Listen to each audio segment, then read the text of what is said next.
Everyone's got their favorite retro game, whether it's something on the Sega Genesis or the Super Nintendo. There's a game that defines a part of your childhood that you remember and say, yeah, that was my game. In my case, it was Harvest Moon on the Super Nintendo.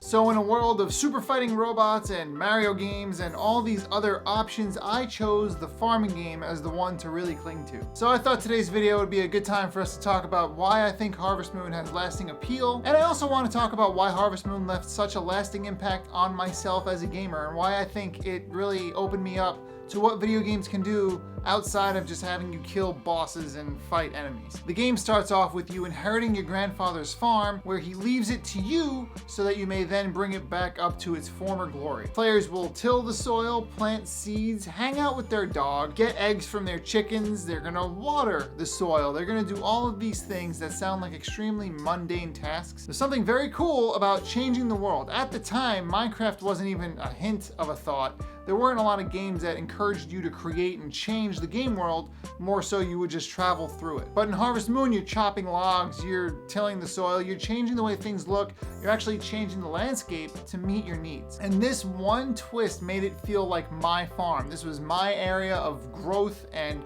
I was planning things out. It was almost like SimCity, but very much narrowed in on this specific task, and that is to build a farm. So it just felt like I had this sense of control over this very peaceful scenery, and that was nice. It was gratifying for me to know that what I was doing was actually helping the town next door rather than saving the world from destruction. There was something different there, and I enjoyed that. When it comes to presentation, Harvest Moon really knocks it out of the park. Both the sprite work and the music are really comparable to any other RPG you could have played at the time on the Super Nintendo.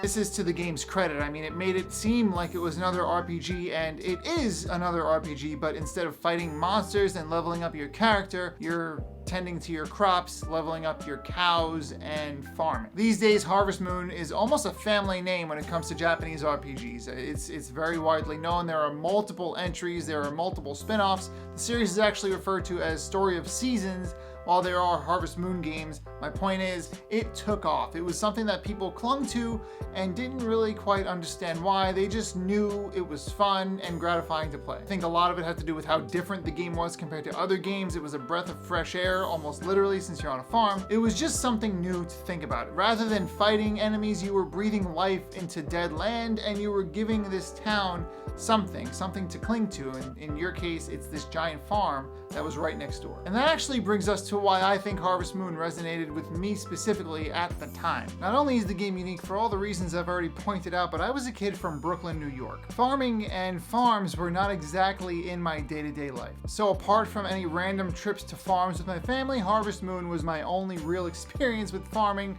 for a very long time. And this helped the game feel very alive. And on top of that, the game gave itself more life by having a living and breathing calendar. You had to concern yourself with all 4 seasons. Your crops would die at the end of the season. You have to change what seeds you plant and change your method of bringing in an income. So you'd have to constantly be aware of what's going to happen and what's going on your calendar. You had to make sure you were watching it, and if you didn't, you really could fall behind in your progress. You could miss your in-game girlfriend's birthday, which is a tragedy in and of itself. You could miss a festival, which is horrible because you can get really cool upgrades from those festivals. Harvest Moon needs you to pay attention to what's going on in the game world because it is living and breathing, and you're at the center of it.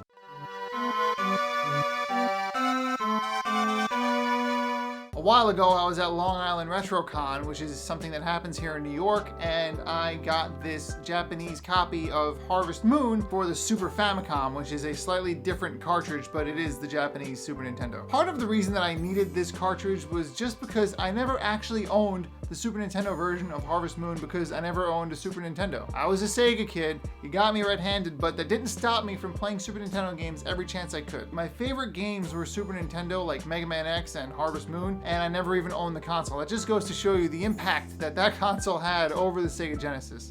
RIP. Anyway, owning this cartridge just felt right. It was 10 bucks, but it's one of those things that just felt like a treasure. Something my friend referred to it as my white whale that I didn't know existed.